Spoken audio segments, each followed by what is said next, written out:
Hello, and welcome back to Friday Vinyl Club, where every day feels like a Friday and every album tells a story. I'm Jamie, and each episode I invite a guest to bring along one special record, an album that didn't just play in their life, but shaped it.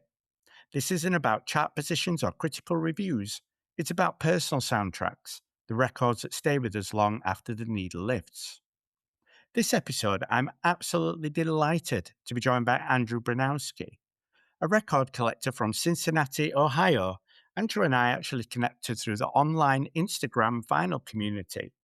Andrew runs the page Cincy Vinyl, and I've been dying to know which album he'd choose to bring today. And safe to say, he did not disappoint. This episode, Andrew has brought along Queen's A Night at the Opera, an iconic album full of ambition. It's theatrical, bold songwriting, and it contains one of possibly the best known songs in the world. But before we dive into the album and Andrew's connection with it, let's rewind a little. Andrew, welcome to Friday Vinyl Club. How are you feeling today? I'm great, Jamie. Thank you so much for having me on. This is really exciting for sure. Oh, I've been really, really looking forward to it. I am in awe of your vinyl record collection that I keep seeing on your Instagram page. You're dialing in from Cincinnati, Ohio. What's the independent vinyl record scene like? Is it thriving? Surprisingly, Cincinnati has a really thriving like vinyl scene. Like, most big cities have one or two big record stores and then a bunch of like smaller ones and stuff. But Cincinnati has like three like major record stores, like world renowned record stores. And so, like, there's those three to begin with. But then on top of that, there's probably at least a dozen other, little ones. I think it surprises people when they come to Cincinnati and see what the vinyl scene's like because it's a lot bigger than you'd expect it to be for sure. And are you one of those collectors who gets out there and visits them regularly? Is it feasible to do that, or are you an online guy? No, I'm definitely well, I do online as well, but I mean, I get out there. There's a couple core stores I go to just about every week. It's just there's something about being there, seeing the stuff, like going through it, just the excitement about coming across something, just never knowing what you're going to come across. I live for that basically.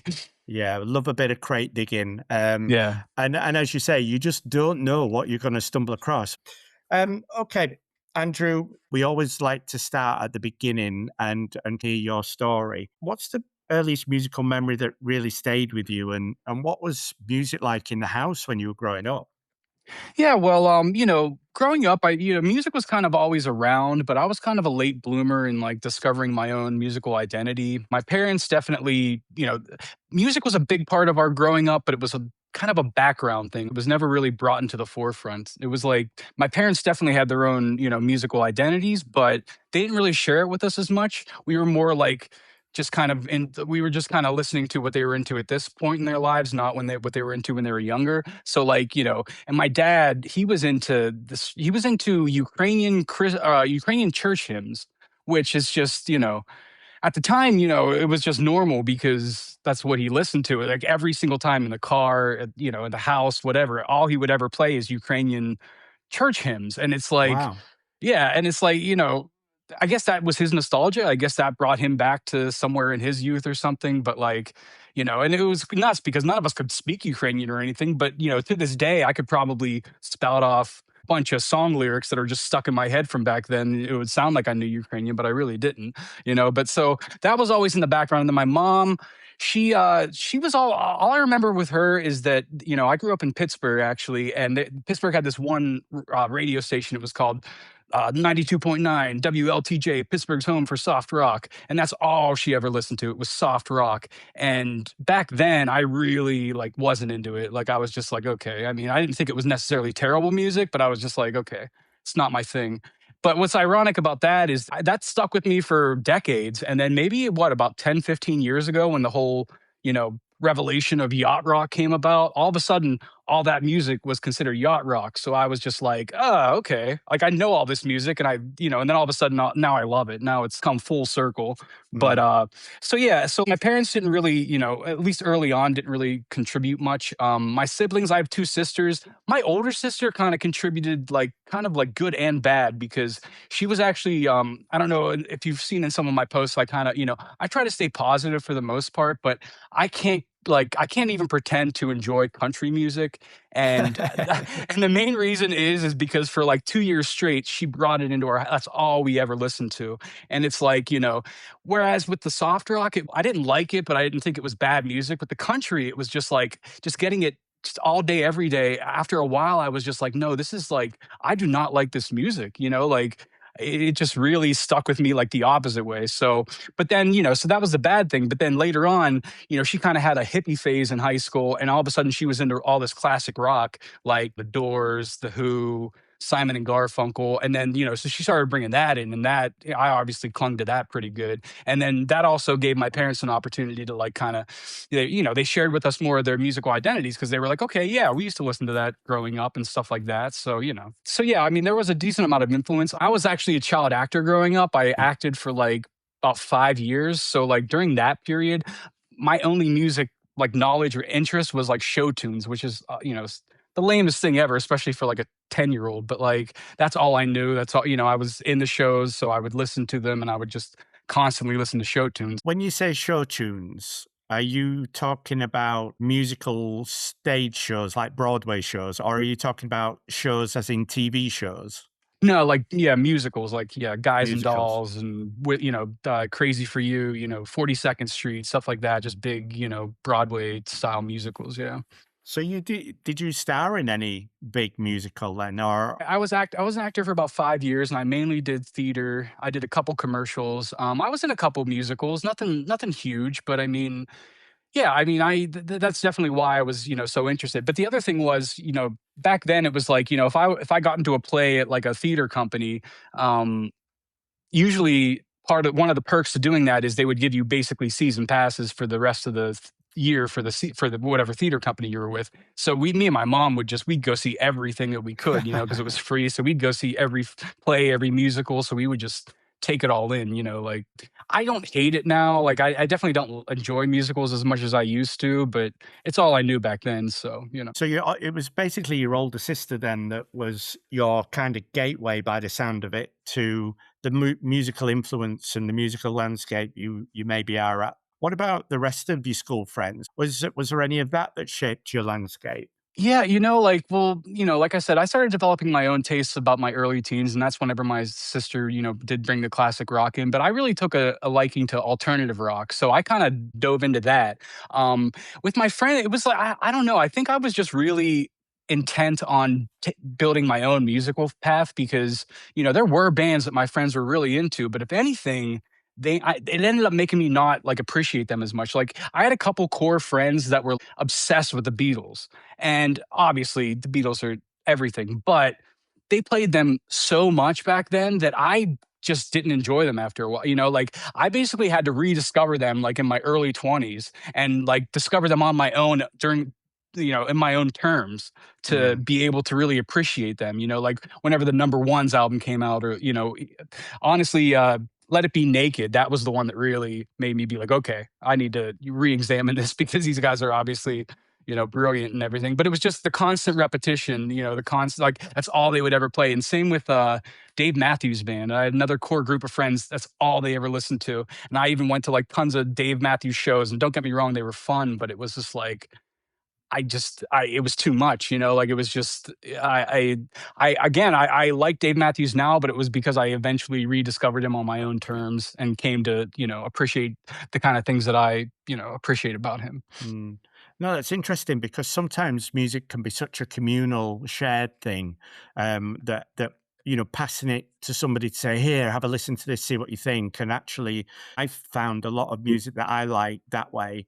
You say alt rock in your teens. What sort of bands were the first sort of things that you would have gravitated towards?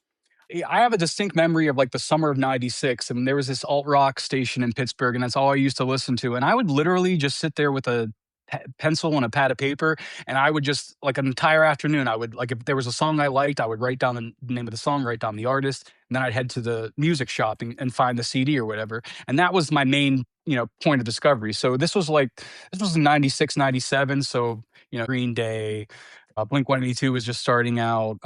Soul Coughing was a big one that I really got Mm. into early on.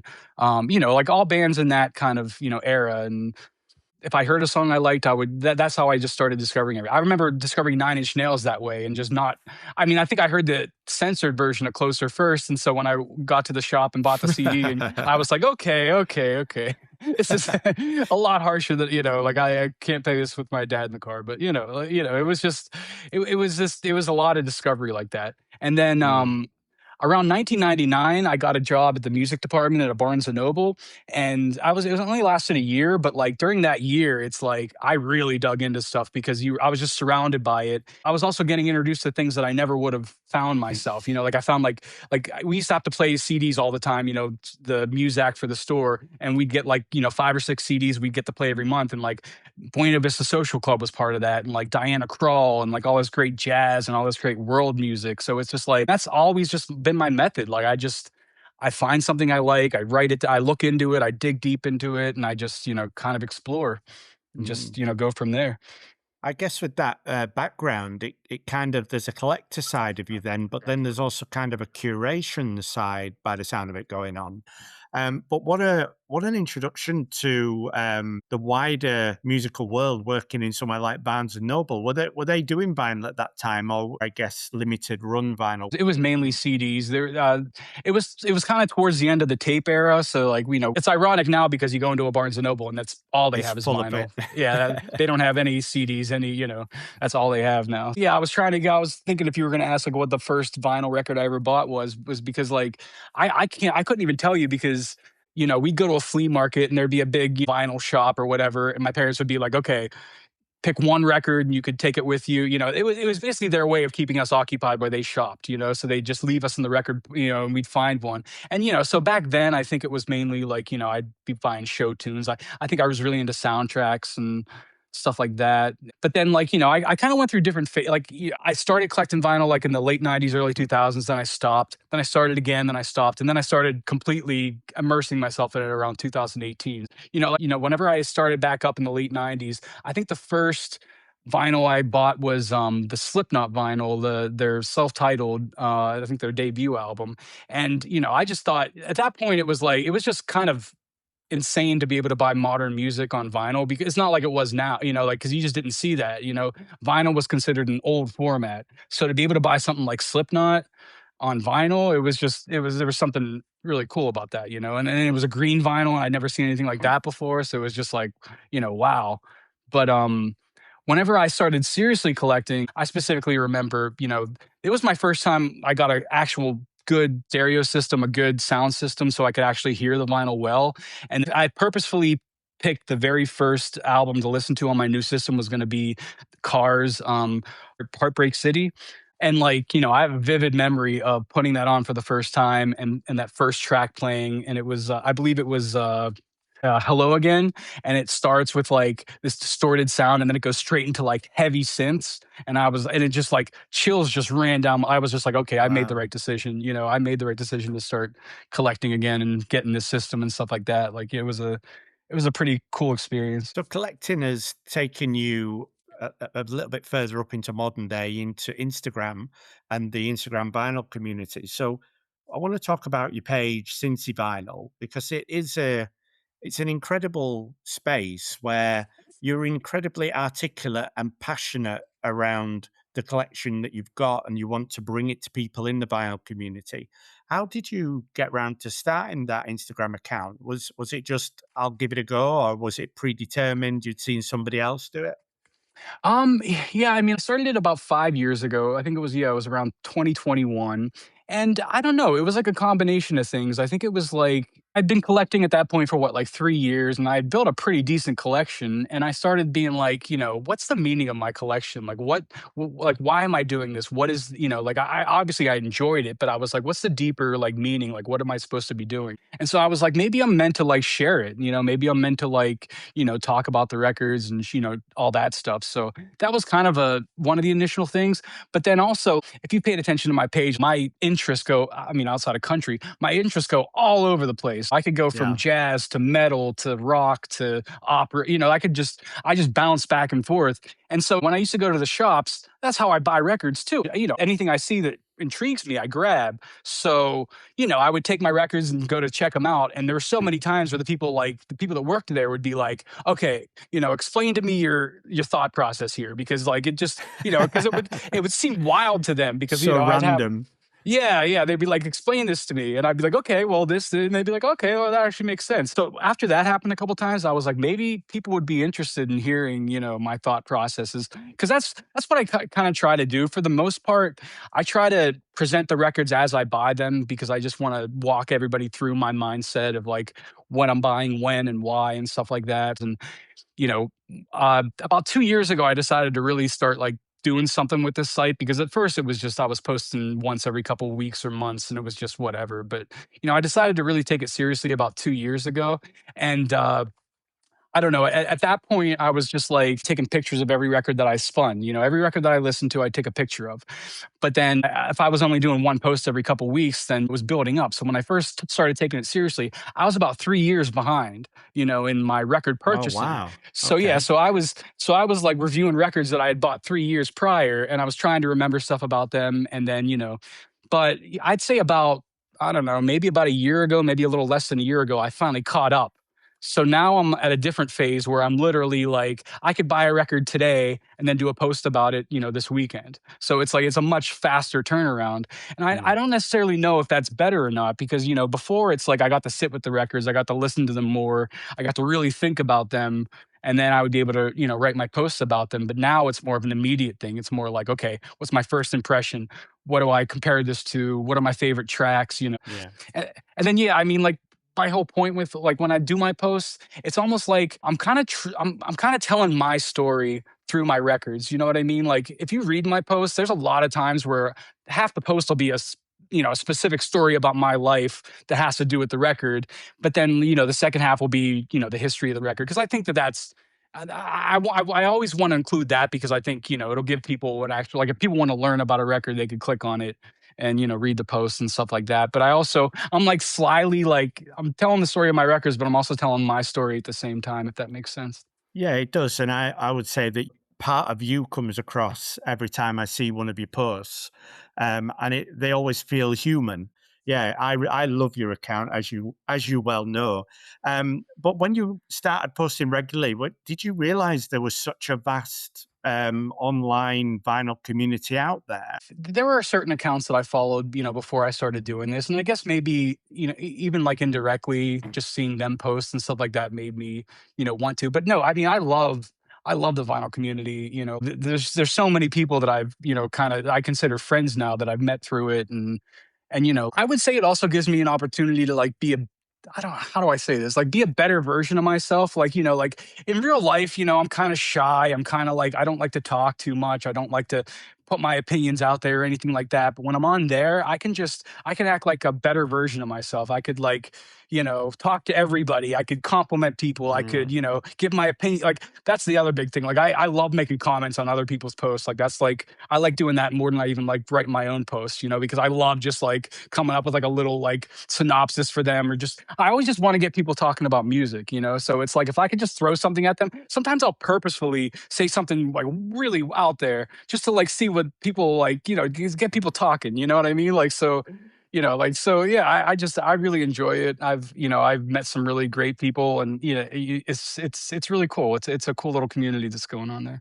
yeah, and there are different types of people that are interacting. So we find in on our Instagram at JamieB1973, we have regulars will come on, they'll give us some comments and they'll really read what we've written because we're all about music memories and trying to, as you say, I mean, I think you said it quite articulately. Try and put your story across when you put a post across. So we try and do that ourselves. Yeah, we love the interaction side of it, and I think we stumbled across the vinyl community by chance, really, just by throwing a few music posts out there and a few vinyl posts, and all of a sudden we realized that there was this global community out there, and they were all welcoming. Instagram and other social media, because I know TikTok has also got quite a vibrant vinyl community.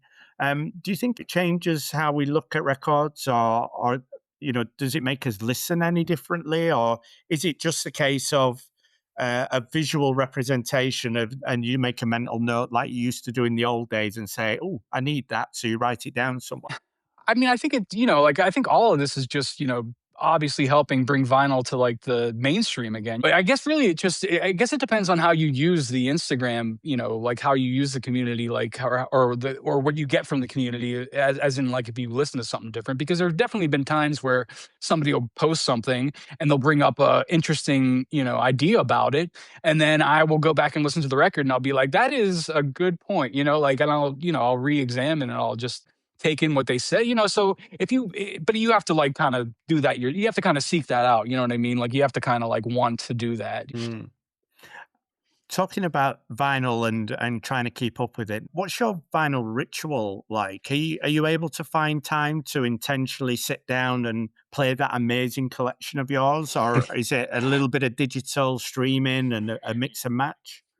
I listen to vinyl every day, like no matter what. Like, it's kind of a routine. Like even if I'm not even home all day, at the end of every night, like right before I go to bed, I listen to a record. And it's usually like whatever newer ones I got because I definitely have a rule where it's like I will not file a record away until I listen to it. Like, I do not ever wanna get to the point where I'm just buying records and just putting them on the shelf, like, the whole point of buying them is to listen to them. But, one of the main, things that got me to really start seriously collecting again in 2018 was, like, at that point, I was in a really stressful job. I was working, like, 6, 7 days a week, 15-hour days. It was, like, making me crazy, and I was just trying to find an escape. I was trying to find something that could, like, calm me down at the end of the night. So like, I just came up with the idea. I was like, what if I got a good record player? And like every night I just came home, poured myself a drink and listened to a record. Mm. And so and that's exactly what I did. And it was wonderful. Like it completely took my stress away. I was able to enjoy it. And like I said, to this day, I still listen to a record every night. So it's like, I keep it going It's a basically. it's a form of mindfulness. There comes a point when we're listening to music that it kind of escapes those frameworks and goes into the live environment. Do you remember your first musical experience outside theatre for you, but going to see a gig live? I'm sure I went to concerts when I was like a small kid, but I don't really have too many recollections of that. The first concert I remember going to of like one that I actually wanted to go to and chose to go to was Aerosmith. And it was Wow. probably, yeah, it was probably like 96, 97. It was probably right around the same time I started, my major music exploration or whatever. So it was really cool seeing them at that time. I used to go to concerts a lot more when I was younger. I think as I've gotten older, I've kind of like I've become a little bit more of an introvert, but I've been listening to your podcast and I hear all these stories about people talking about going like all these great concert experiences. And I'm like, oh man, like what am I gonna say? Like when that question comes up, because I'm really like not really a concert goer. But then like I just heard the one, I forget the guy's name, but the guy that did the Tom Waits one a couple weeks ago, he kind of like said he's kind of not into like the crowds and everything like that too. So I was like, okay. I was like, but it's definitely something I would like to make myself do more. But back in the day, like, I saw a decent amount of concerts. I think possibly the best one I ever saw, I got to see Eric Clapton, probably around 98. It was a big stadium show, and that was a really cool experience because that was around the time where he was kind of famous for doing like the slower versions of his bigger songs, like the Layla and like Yeah. Tears from Heaven. So like I just remember like in the it was a big huge show, and then right in the middle of the show, like all the lights went off. He took his jacket off, pulled a stool up, spotlight came on him, and then he just sat there, just him and the guitar, and he did Tears from Heaven. He did Layla. I think he might have done one other. It was just man, it was something else. That must have been incredible. Yeah. I take it then you never got to see Queen live in your early years when you were actually getting out to gigs in any form. Yeah. Yeah, no, I don't think I've never really seen yeah, no, I don't think because what, Brian May, I mean, he still goes around. I mean, what's your opinion on the new version of Queen with, what's his name? Adam Lambert. Yeah, Adam Lambert. It's a very difficult thing, isn't it? So first of all, full disclosure, I am a greatest hits Queen person. I love Freddie Mercury. I love listening to his solo songs. But when it comes to Queen, I'd only grown up with them around the greatest hits.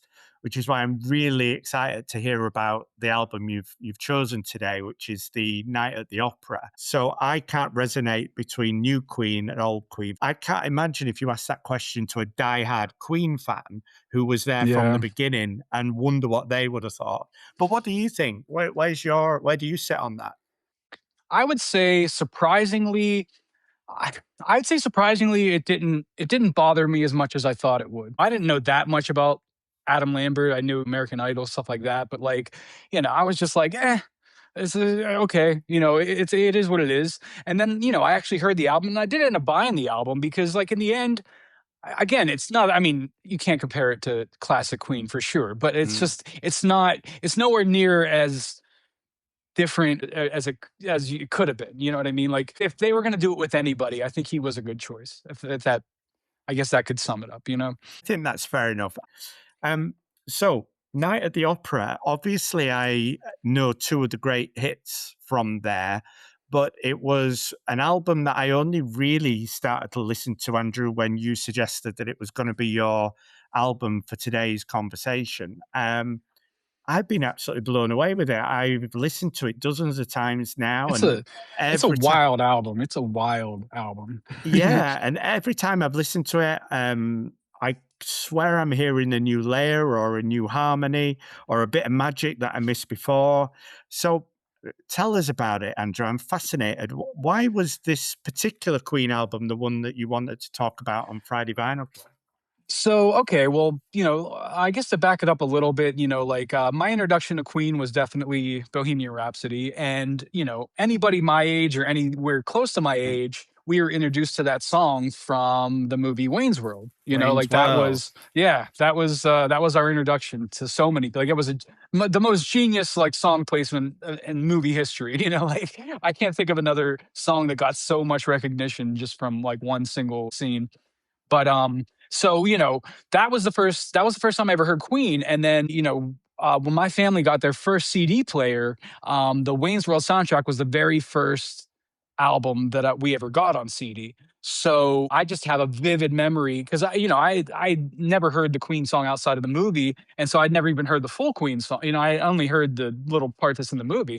So, like, I just have a vivid memory of the first time putting that song on, and just, I think it unlocked something in my brain. I think it might be like the genesis of what made me, like, really into music, because I just remember, like, I was just like, because we had surround sound and there were just noises coming from every angle. It's like, what is going on? Like, there is just like people singing over here. There's like, someone screaming back there, that, like, it was just such a wild experience. And I was just like, what is this band? So, like, well, like you said, I think the majority of people, got into Queen through their greatest hits, and that is, when you look at the sales numbers for Queen, their greatest hits is number one, like, by a huge margin, like, by, not even close. And then, it's mainly because they had so many big hits, but they only had, if you look back at their albums, they had maybe one or two, maybe two big songs on each album. So it's like but they were huge songs. They were such huge songs. So it would make sense that a collection of all the best, all those huge songs would be the best selling. So basically, I didn't start getting into the individual albums until I started seriously collecting vinyl, and I go on about it nonstop on my page about how, like, that gives me the, I think I also talk about how I don't enjoy greatest hits albums that much, just because I'd rather dig into the albums, because, back in the day, I used to only listen to greatest hits. So now it's like, okay, that was back then. Now I want to get into the albums. So, once I started collecting seriously again, I was like, okay, Queen. Queen is definitely a band I want to explore further. And obviously, the main album I was interested in getting was the one that had Bohemian Rhapsody, because I had to find out what kind of album could encase that song. Mm. Like, it's just the song's bigger than an album. Like, how could that song be included in an album? So that was the first one I went out to get, and if I'm being totally honest, I had a false start, because, I went to the shop. I thought I knew what I was looking for, and I ended up coming home with Day at the Races. And I was like, wait a second, what is going on? And then I slowly realized that Day at the Races was like the companion album. It has almost the exact same cover, like, it was Yeah. obviously easy to confuse. So, but I did end up enjoying Day at the Races. But then I finally did get, Night at the Opera, and I don't know. It's just like you said, like, that's why I was interested in hearing what your first impression was, because I just remember my first impression was, what is this? Like, what is going on? Like, like, how is this, like, what is this record? Like, it was just wild because it's so crazy. And, but, for the podcast, I really wanted to dig into it and really find out like, everything, the meaning behind it. And there was definitely, it's a very, very, what's the word? Intentional. Everything is insanely intentional on that album. And it's just like, what it basically came down to was that this was the first album that Queen had that they were given like complete creative control over, because their first three albums they were under this management company, and they were getting paid like employees, like they had salaries. They didn't even have like they didn't get royalties. They didn't, so like they weren't making any money. They got back from their tour for, I think, what was the album before Night at the Opera? Sheer Heart Attack. They got back from that tour and they were flat broke. They couldn't even afford to live. So like they decided to get out of that management thing to do all this. So to get out of that contract, they basically had to give up all the money for all their first three albums. So like they weren't going to make anything off of those anymore. They gave up everything. Um, and they were angry about it, especially Freddie Mercury. Freddie Mercury was unbelievably furious about it. So with this record here, their new management was basically just like, this is okay, you guys have to understand, like this record could make or break you. And they were being serious. Like if this record had not done well, the Queen probably would have ended right there, because they had no money. They had, they had nothing. So if this record wouldn't have been what it needed to be, the band would have been done. So, there was pressure, but at the same time, they were like, we're going to give you like, we're not going to tell you not to do anything. You do literally everything you want. And just knowing that and thinking about how the album is, that kind of makes sense, right? Because like there is everything in that album. Like they throw everything into that album. Like it's insane. Just find it absolutely incredible that from that background, that instead of maybe saying, let's take a step back, let's simplify things, let's make sure we make a record that is gonna do what we need it to do commercially and satisfy our artistic direction, they go and create this theatrical, cinematic, operatic, massive. It is just a step into Alice in Wonderland. That's the only way I can describe it. If you're asking me to tell you what I first thought when I was listening to it, it shifts from genre to genre. There are so many different themes in here and so many different musical tastes that, firstly, to your point, I can see how Bohemian Rhapsody sits on this album, but with the diversity that's on there as well, it's not out of place because everything on there is insane, right? Yeah. No, I mean, it's yeah, and that's the other thing. That was the other big risky thing, was that it was a pretty well known practice back then to put your big hit either track 1 or track 2. So the idea that they put it not only on the second side of the album but the second to last song, I mean, that was a wild decision at that point. Like that hadn't really been done before. But yeah, no, within the structure of the album, it was entirely intentional. Like literally, this album takes you on a musical journey, and you can trace it from the first song to the last.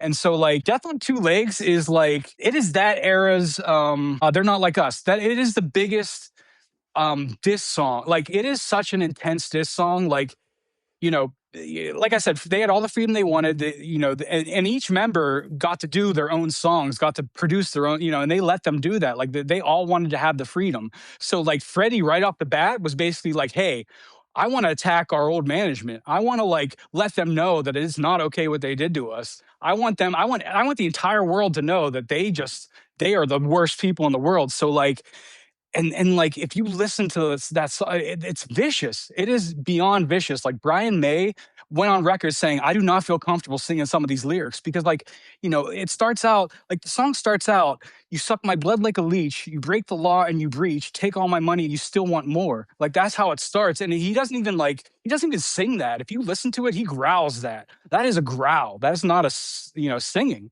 That is like he is angry, and then, at a certain point in the song, I think there's a line about like you should probably go kill yourself, and then someone echoes, "Yeah, do that," or something like that. Like it is just. But the real kicker about that song is that it's actually like a decent song. You know what I mean? Like if it wouldn't have been about what it was or how vicious it was, it could have been Probably a be a big hit for single. them. Yeah, Yeah. I mean, it is a good song. It gets stuck in your head. Like that part where he's like, "Feel good." It's like, okay, wow. It gives you chills. You're just like, I don't want to be I don't know what the song is about, but I don't want to be who this song is against, because they just, like, I don't know that there was ever, Eminem has nothing on Freddie Mercury with that song, like that is like an ultimate diss track. And then what's funny is it gets followed up by, Lazing on a Sunny Afternoon, a Lazy, and little that, British yes. music hall, So he's, complete transition yes, so into a different music genre. yeah, that's basically like Freddie being like, "You should kill yourself," and then literally going straight into do. Like it's like even that is almost like mocking. Like there's a definite angle you could look at this album where it was just completely like to troll their old managers. Like you could look at that like that, and I don't know that too many people have. Like I've kind of looked up like theories about it and stuff. And I couldn't find one that was like that, but like just the pacing, just everything about, like to have a song where you're just like, you're the worst person ever, and then to follow it up with lazy Sunday afternoon, it's just like, what are you doing? Like, okay. But the other way it's trolling them is that, like, back in the day, that the first three records, those are pretty standard prog rock records. They don't really go to, I mean, there's little hints of vaudeville, little hints of folk and stuff, but like they stay prog rock in those first three records. But they always wanted to do these experiments. So Mm. that's another way it's like trolling their old managers, because they're like, okay, you didn't want us to do any kind of vaudeville stuff. We're gonna do three vaudeville songs on this, three full songs. Like we're just gonna do it, and it's gonna work, and you're gonna have to eat your words, basically. So But the so crazy that, thing is, and to your point, coming on the back of Death on Two Legs, where you've got that opening attack on somebody, to follow it up with Lazing on a Sunday Afternoon, it just naturally feels like a transition, and that shouldn't be right. I really look into, like, deliberateness and stuff like that, and I feel like that was deliberately sequenced after the first song, just to have everybody experience that tonal whiplash. You know what I mean? Like Yeah. it's just like it is. It's literally whiplash. It's just like, you're into that head of like, yeah, screw those guys. They, for what they did to Queen, and then you're just on that lazy Sunday afternoon. Like 2 seconds later, you're just like, okay, cool. Yeah, It calms me down. absolutely. And then that gets followed up by what I consider possibly the weirdest song on the album, which is a loaded statement seeing how weird this album is. But yeah, I'm in love with my car. Like I cannot, to this day, I cannot wrap my head around that song. Like it doesn't make sense. Like, why, why is he so in love with his car? And it's not even about a specific car. It's just like a car in general. It's just like, like I know that it's been known that they've kind of made fun of him for that song and all this stuff, but really, it's like, what is that song? If anything, it sounds more like the first couple Queen records, and I think that was a Roger Taylor. He completely did that song. That was his song completely, and I think one of his reasonings was that the album didn't have enough stuff like their old stuff, and as much as they want to like try to experiment, they needed to ground it with some stuff that people were more Okay. familiar with. He basically forced it to be the B side of Bohemian Rhapsody whenever they released it. I wasn't sure whether it was half parody, half sincere. I mean, it was Yeah, obviously there's an underlying masculinity and obsession themes in there. yeah. I really, I don't, that's the thing. I can't wrap my head around. Like, I can't understand, and that's funny too, because yeah, it could be parody for all I know. If it is parody, then I guess it's brilliant. I don't know what the critical or the fan reaction was to Bohemian Rhapsody. There's a lot of nostalgia that says obviously now it's the one of the most iconic tracks the world's ever had. Do you know what the reaction to it was when it was dropped? Like critically, I mean, the entire album critically, I mean, it didn't get glowing reviews all over. It got like, it got mixed reviews. There was a lot of criticism of Queen before Night at the Opera that they were just like, there was never criticism that they weren't good musicians. Nobody ever accused them of not being good musicians, but they kind of accused them of being just full of themselves and just too like into like their own thing and in their own heads and stuff like that. So like, and just and if they already thought that, then after hearing A Night at the Opera as a whole, Bohemian Rhapsody included, it's not like that would have That's probably not going to made them change feel their that even mind, is it? more. Yeah, it would have made them even think that harder. You know what I mean? Like it's not gonna take that away from them. I think Bohemian Rhapsody, though, I mean, like, because the whole reason that song got released as a single was because they convinced a radio guy to basically leak it early, and it started playing. So like fans basically made that song as much as the label wanted to give them complete artistic, freedom, they still were weird about putting out a 6-minute song and like all the weird stuff with it and stuff like that. Then, the obvious single, "You're My Best Friend." I mean, you said that's the other one that you knew from that album, correct? Yeah, absolutely. And I would say that in the whole of the musical landscape of this album, this feels like the balance. It feels like the center point where you have this incredibly emotionally grounded song. It's probably the one of the linchpin songs on the album. It is one of the most beautifully written songs and actually beautifully sung songs as well. I think that song represented on the album, I think that was basically their safe song. Like basically, if Bohemian Rhapsody wouldn't have worked out the way that it did, then at the very least they knew that they had "You're My Best Friend." Like the label obviously wanted them to release that single first, and they convinced them that that was not the right move. But that was their safety net kind of. And the other interesting thing about that song is it was written by John Deacon, and he hadn't really written many songs for Queen at that point. He was kind of more of just a not a silent member, but he just didn't write as much. And he was kind of like self-conscious about it. So the fact that he wrote that song, it became a big hit for them, that encouraged him to keep writing and stuff. And so like he ended up writing Another One Bites the Dust. He ended up writing I Want to Break Free. So, had he not written that song and it didn't do well, we would have We maybe may never not have had gotten that.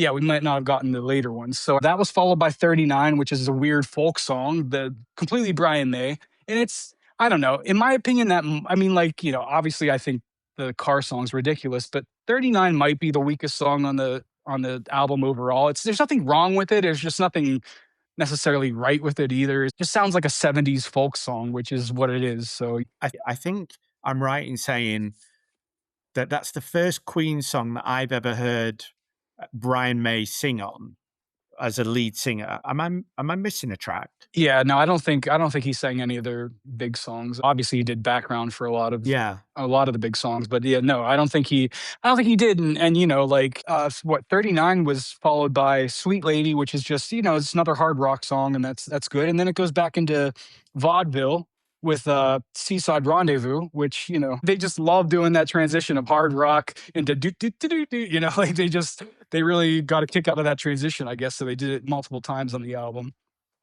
But the next song's probably the most interesting song on the entire album. Not the best by far, but the most interesting, and that's the Prophet song. What was your thoughts on that? I was kind of ready to press skip, but I kept on going with it. Yeah. And I do think you get rewarded for it, but it is a very intense listening experience. It's very dense, very layered, very experimental, and very non-commercial.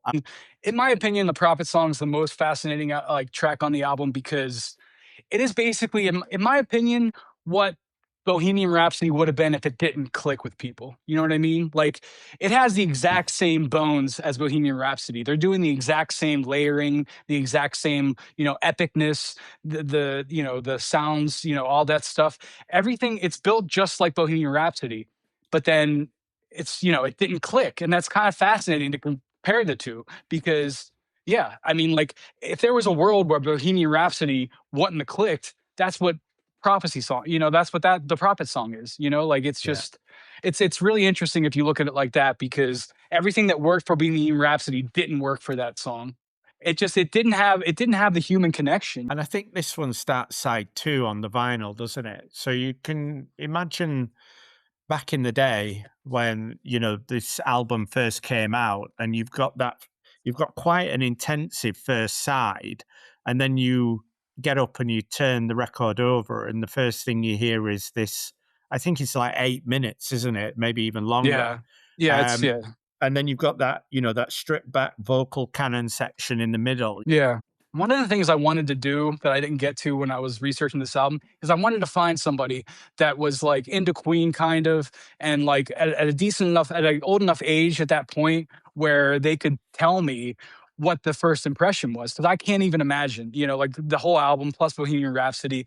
I just wanted to know like for people that were just listening or even for Queen fans, like when that came out, like what could they possibly have thought of it? Like a lot of people consider it. It's definitely an album that it didn't have great reviews when it first came out, but in retrospective reviews, it's obviously considered one of the top Yeah. 25 rock albums of all time, so Before we go in the masterpiece, let's talk about how they came out of the masterpiece, because they came out of it with Brian May's instrumental "God Save the Queen," which I think was quite a bold move. I think that was almost like a victory lap for like because what can you possibly follow Bohemian Rhapsody with? That's another reason why it made sense that it was like at the complete end of the album because like how could you just have a regular track after that track? After you hit people with that freaking song, like how could you just have a normal track after it? It's just a victory lap. It's just like look what we just did. We just did it. It's basically it ends it's like the theatrical curtain call at the end of the opera or the end of the show, isn't it? All right, are you ready for this? Shall we go Yes. into it? Okay, hit me with it. Bohemian Rhapsody.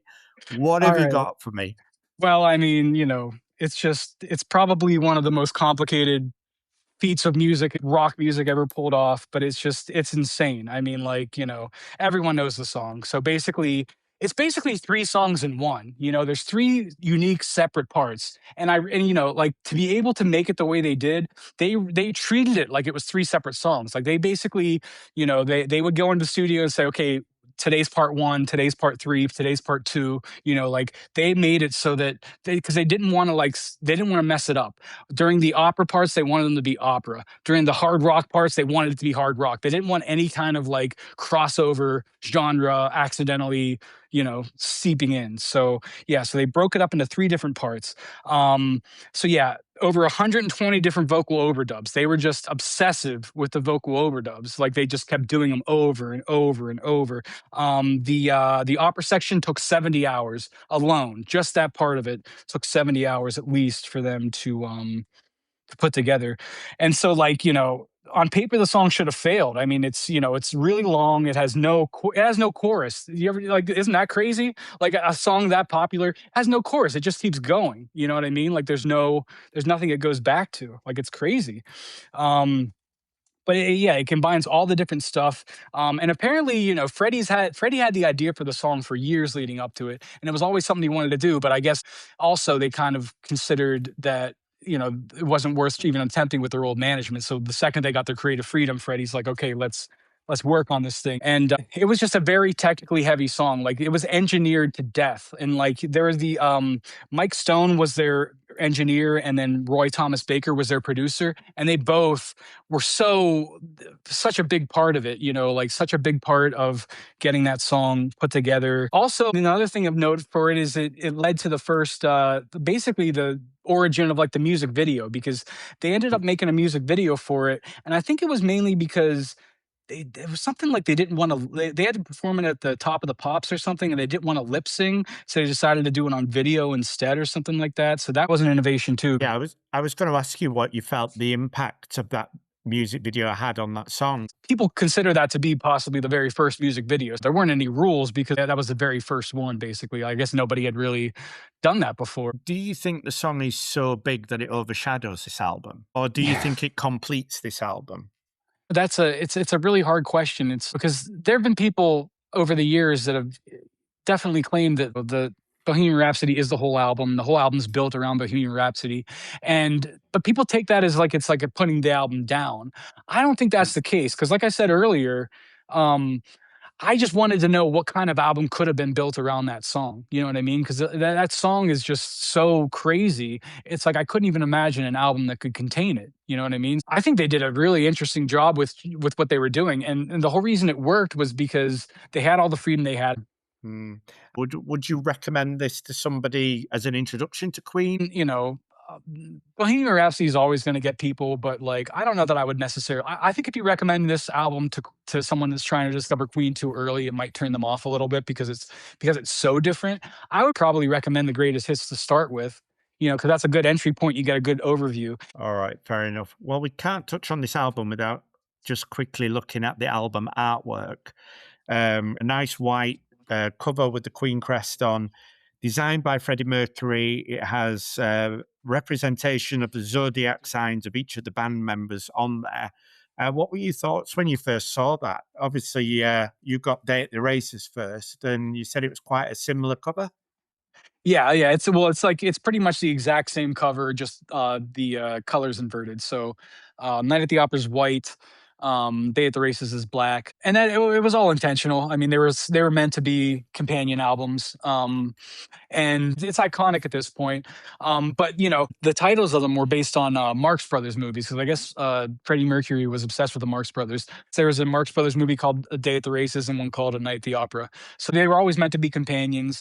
It's almost like I wish I could have fresh eyes on it from like back in the day where I could give a real opinion because at this point. All their covers are so iconic. It's just like Mm. it's hard to really criticize them because they're history. Yeah, absolutely. All right. And Andrew, we always close the podcast with a Friday spin, which is a recommendation for our listeners. Could be old, it could be new, could be rediscovered. I am so dying to hear what you've got for the listeners. All right. So yeah, I put a lot of thought into this. This guy, he's from Australia. His name's Tim Rogers. He's in a band called Tim Rogers and the Twin Set.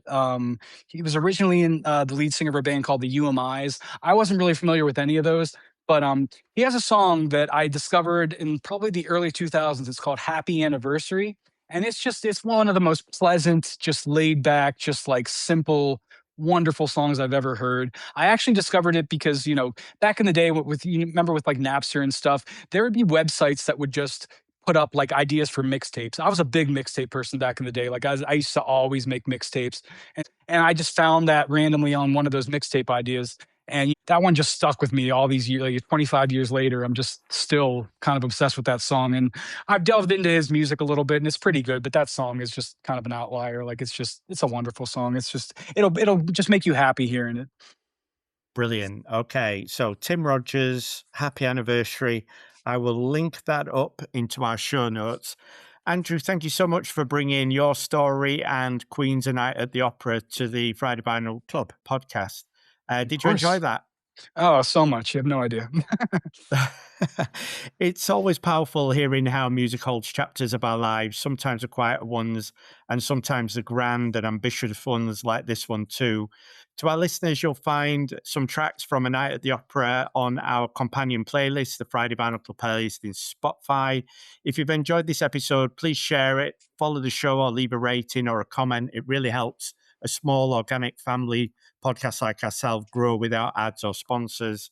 So until next time, keep your records spinning and keep your stories alive. Thanks, Andrew. Really appreciate it. That was a great chat. Thank you. Thank you so much.